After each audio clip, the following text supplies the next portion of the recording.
We support this project to increase the military search capabilities of the Defence Forces. Increasing the skill set of our military forces in the search and detection of improvised explosive devices is a much-needed skill. We got a stark reminder of this need a few weeks ago in Derry when a car bomb was detonated within the city's walls. Most of us in this chamber have memories long enough to a time when bombs and bomb threats were a part of our life.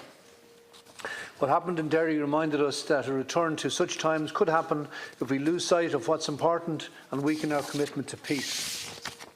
It is our job as politicians to strengthen peace, to build it, to nurture it and to protect it. Not just on our island, but throughout Europe and the world. It is the job of our defence forces to be prepared to act to protect us if we fail. Across the water, the politicians are failing, and the UK seems to be careering towards political insecurity. What will that do for overall security in Ireland and Europe? Straw-man arguments about a European super army are not relevant here, in my view.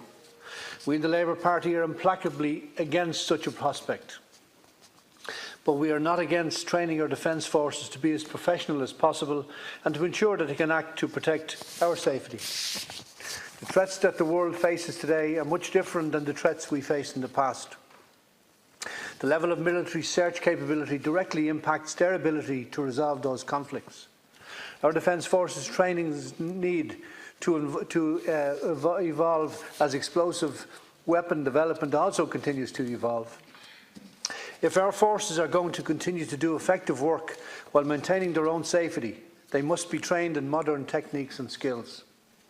Agreeing to this project is a good step towards modernising our defence forces, without backing down from the country's agreement with the people of Ireland to remain uninvolved in shows of military aggression or compromising our neutrality. We cannot continue to be distracted by these false arguments. It does the issue itself a disservice, and it does a disservice to our defence forces. The current Lisbon Treaty in effect prevents the formation of an EU army, and if motions to create one were seriously proposed, Ireland would obviously steadfastly oppose such a plan. In terms of this specific project though, the Netherlands and Sweden, two countries who have already agreed to this project, have both made statements saying that they do not see the need for an EU army. In this time of EU uncertainty, Ireland should be more focused on showing the current strength of the Union Ireland holds with the rest of Europe.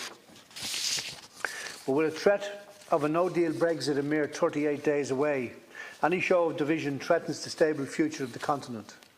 I believe that we absolutely should be having this discussion today so that Ireland can defend its decision to defy an EU army when the time comes.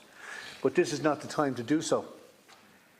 Beyond displaying an act of solidarity with the EU during this tumultuous time of uncertainty, this training provides our defence forces with very important new skills. Our country's unwavering commitment to neutrality has not only left the defence forces underfunded, but could also put our forces in danger as they complete peacekeeping missions abroad. Maintaining a strong and effective peacekeeping force requires up-to-date training, and by not joining the project just to send the EU a message would only put Irish lives at risk, in my view. These defence forces act with the intention of one goal, that is, protecting innocent civilians from violence and conflict.